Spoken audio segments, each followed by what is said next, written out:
Bienvenue dans le module 2, genre et droits humains. Nous allons explorer les thèmes du genre et des droits humains. À la fin de cette unité, vous devriez être capable de définir la signification des droits de l'homme et articuler son lien avec le genre. Définir la signification du genre et de l'intersectionnalité. Définir les définitions de base de pouvoir et de l'oppression. Décrire ce qui contribue à la construction sociale du genre dans la société. Le Haut Commissariat des Nations Unies aux droits humains déclare: les droits de l'homme sont des droits inhérents à tout être humain, quelle que soit sa nationalité, son lieu de résidence, son sexe, son origine nationale ou ethnique, sa couleur, sa religion, sa langue ou tout autre statut. Nous sommes tous égaux devant nos droits de l'homme sans discrimination. Ces droits sont tous liés entre eux, interdépendants et indivisibles. Tout être humain a droit aux droits de l'homme consacrés par le droit international qui comprennent le droit à l'égalité, l'absence de discrimination, la liberté de parole et d'expression, la liberté de pensée, de conscience et de religion, les droits économiques, sociaux et culturels, le droit à l'éducation. Nous avons tous le droit d'exprimer nos opinions et de ne pas être victimes de discrimination ou de mauvais traitements, quelle que soit notre identité. Afin d'exercer ce droit, nous devons apprendre quelles sont nos valeurs et apprendre à respecter les opinions des autres. Passons en revue les définitions des 4 valeurs des droits humains. Inclusion. Améliorer les opportunités, l'accès aux ressources, la voix et le respect des droits afin que les personnes défavorisées en raison de leur âge, de leur sexe, de leur handicap, de leur race, de leur ethnie, de leur origine, de leur religion ou de leur statut économique ou autre puissent mieux participer à la société. Coopération. Le processus de travail en commun pour un bénéfice commun ou mutuel, sous-jacent par opposition au travail en compétition pour un bénéfice égoïste. Respect. Agir d'une manière qui témoigne d'une attention ou d'une préoccupation pour les sentiments et le bien-être d'autrui. Respect de la diversité. Agir d'une manière qui témoigne d'un soutien, de sentiments positifs et d'une attention aux sentiments et au bien-être de ceux qui sont différents de soi, notamment en termes de classification raciale ou ethnique, d'âge, de sexe, de religion, de capacité physique, de contexte socio-économique, d'intelligence, de santé physique, de personnalité ou d'apparence. Prenez un moment pour réfléchir à chaque valeur. Quelle valeur vous semble la plus importante? Pourquoi? Que signifie-t-elle pour vous dans votre vie quotidienne? Quels sont les exemples concrets de la façon dont elles se manifestent dans votre vie? Après réflexion, dessinez une série de 4 images qui représentent chaque valeur de droits humains. À la fin de cette session, on vous demandera de télécharger votre dessin. Veuillez fournir vos réponses écrites. Représentation créative des valeurs des droits humains. Veuillez examiner attentivement pourquoi ces valeurs de droits humains sont-elles importantes dans notre école, dans notre vie quotidienne. Comment cette activité pourrait-elle être appliquée en classe avec les élèves? Que pouvons-nous faire pour promouvoir ces droits et faire en sorte qu'ils soient mieux respectés en classe? Vrai ou faux? Pour comprendre la pédagogie sensible au genre, nous devons comprendre ce qu'est le genre. Sélectionnez les énoncés qui, selon vous, sont vrais en ce qui concerne le genre ci-dessus. Alors, qu'est-ce que le genre? Le genre fait généralement référence au rôle socialement construit pour les hommes et les femmes, ou aux normes qui définissent les caractéristiques, les capacités et les comportements attendus des garçons ou hommes et des filles ou femmes. Les rôles de genre s'apprennent par la socialisation via la famille, la communauté, les écoles, la culture, la religion, le gouvernement et les médias. Ceci est différent du sexe biologique ou de l'anatomie reproductive avec laquelle nous sommes nés. Le genre n'est pas déterminé biologiquement. Le genre étant socialement construit et appris, cela signifie que les rôles et les normes peuvent changer avec le temps et que la façon dont les enseignants représentent les rôles et les normes de genre a un impact sur la compréhension qu'ont les élèves de leurs caractéristiques, capacités et comportements. Pour garantir efficacement les droits humains des élèves, il faut avoir une compréhension globale du genre et de la dynamique du pouvoir qui y est associé et qui a un impact sur tous les aspects de la vie. Les relations de pouvoir fondées sur le sexe, la classe sociale, le handicap, l'origine ethnique et d'autres identités sociales influencent directement le processus d'enseignement et d'apprentissage. Lorsque les enseignants prennent conscience de l'impact négatif que les constructions normes, préjugés et attentes discriminatoires liées au genre ont sur tous les apprenants et sur les résultats scolaires, ils peuvent atténuer plus habilement ces problèmes, identifier les besoins de chaque apprenant et renforcer les compétences, les forces et la confiance de chaque enfant dans les domaines qui ont le plus besoin de soutien. Les enseignants peuvent apprendre à utiliser leur pouvoir de manière appropriée pour modifier la dynamique du pouvoir dans la classe afin que chaque élève se sente habilité, valorisé et en sécurité pour apprendre et grandir. Prenez un moment pour passer en revue les définitions des concepts de genre présentées dans la 2e édition de la boîte à outils sur la pédagogie adoptée au genre de Fawe, unité 2, pages 11 à 12. Une fois que vous sentez que vous les comprenez, testez vos connaissances en faisant correspondre les définitions avec les mots. Prenez un moment pour passer en revue les définitions des concepts de pouvoir présentés dans la 2e édition de l'unité 2 de la trousse de la pédagogie sensible au genre de Fawe, aux pages 12 et 13. Une fois que vous sentez que vous les comprenez, testez vos connaissances en faisant correspondre les définitions avec les mots. La compréhension de la terminologie de genre et des notions de pouvoir est importante pour l'enseignant qui veut agir différemment. Justement, faisons le lien entre les dons et revenons-en à la construction sociale qu'est le genre et qui se manifeste à différents niveaux et qui est renforcée par diverses structures.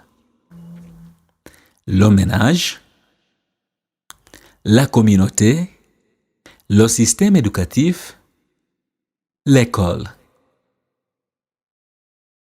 Ménage. Les filles et les garçons se voient attribuer des rôles, des droits et des avantages différents. Cela commence lorsqu'ils sont petits et persiste à travers les questions de succession et d'héritage. Par exemple, on peut attendre des filles qu'elles nettoient la maison et des garçons qu'ils s'occupent des animaux.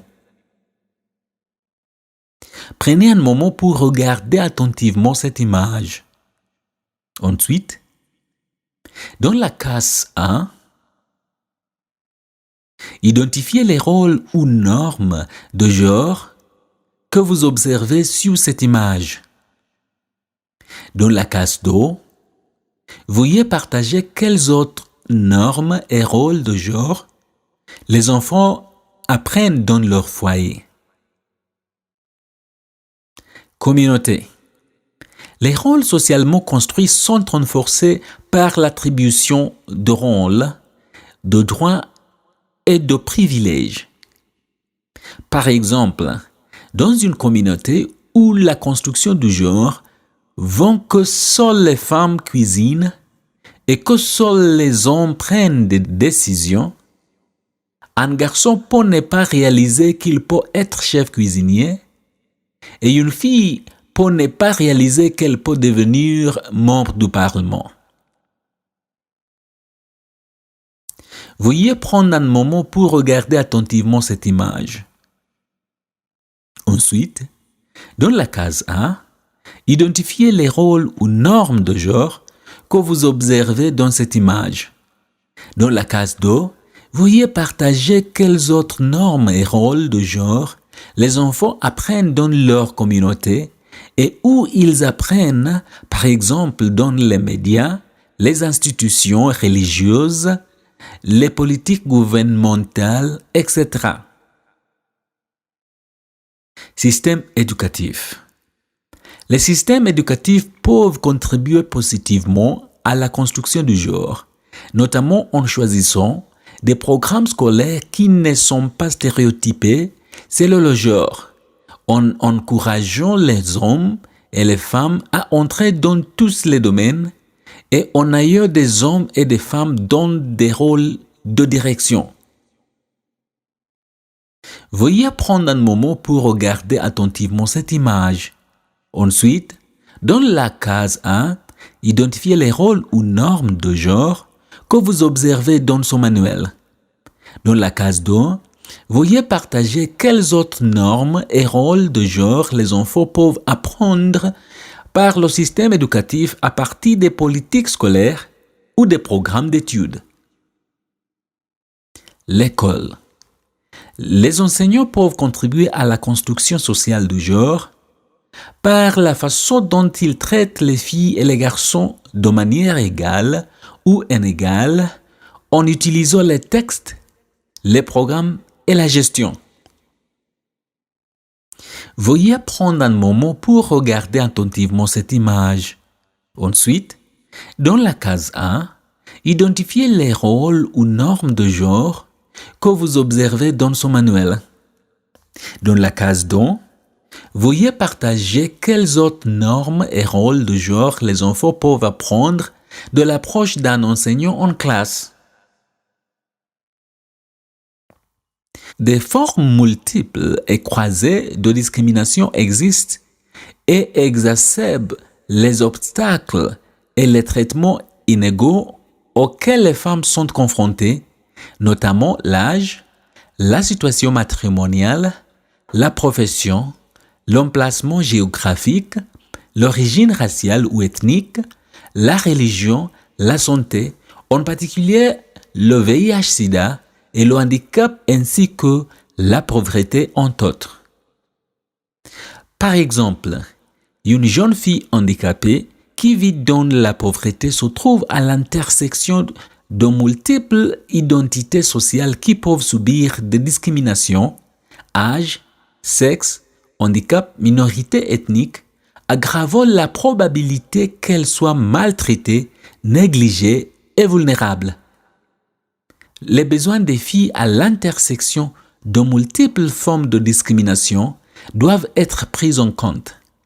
Par exemple, la création d'écoles sensibles au genre et inclusives peut nécessiter de s'attaquer également aux obstacles financiers des filles vivant dans la pauvreté ou aux problèmes d'accès des filles handicapées.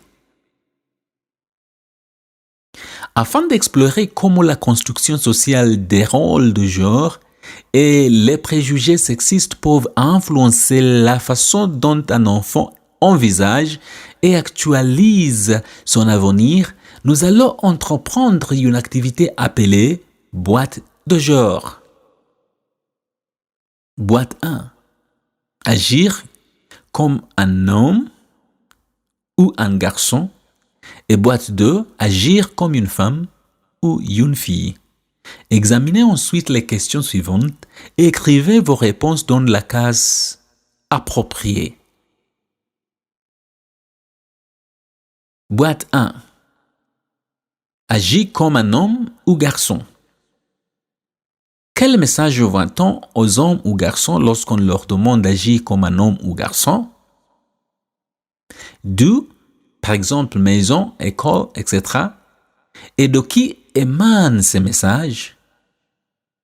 Comment ces messages sont-ils dits, exprimés ou véhiculés, par exemple à travers la télé, les chansons traditionnelles, les livres, les contes, les lois, écoles, etc.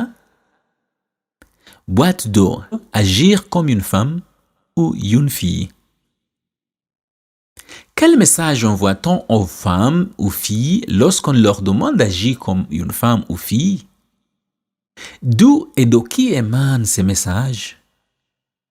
Comment ces messages sont-ils dits, exprimés ou véhiculés? Une fois que vous avez compilé vos réflexions dans les deux boîtes de genre, prenez un moment pour réfléchir à chaque question avant d'examiner la réponse. Veuillez noter que ces réponses ne sont pas exhaustives, mais simplement des exemples. Question. Qu'arrive-t-il aux hommes ou garçons et aux femmes ou filles qui ne se conforment pas au message contenu dans la boîte? Écrivez votre réponse. Réponse. Entre autres choses, ceux qui ne se conforment pas au message contenu dans la boîte sont considérés comme différents et exclus de toute participation à la société. Ils peuvent également intérioriser la honte. Question. De quelle manière ces boîtes peuvent-elles limiter la façon dont les gens peuvent imaginer leur avenir et le type de travail qu'ils peuvent faire ou les choses qu'ils peuvent étudier? De quelle manière ces boîtes peuvent-elles limiter la façon dont les gens peuvent s'exprimer? Écrivez votre réponse.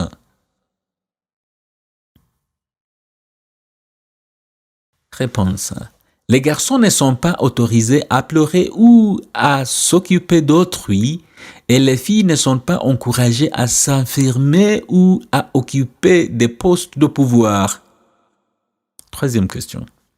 Quelles sont les méthodes utilisées pour garder les hommes ou garçons et les femmes ou filles à l'intérieur de la boîte?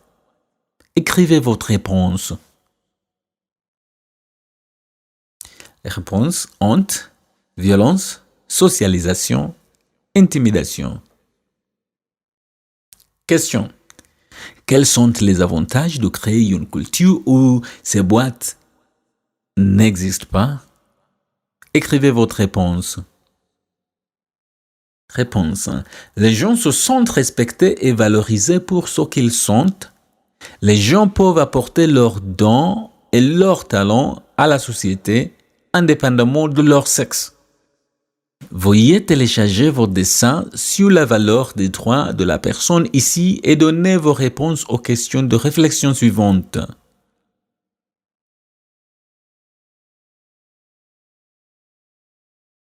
Voici quelques ressources utiles que vous pouvez explorer pour en apprendre davantage sur certains des sujets abordés dans cette unité. Cela termine la section 1. Unité 2. Ensuite, nous allons commencer la section 2, Unité 3.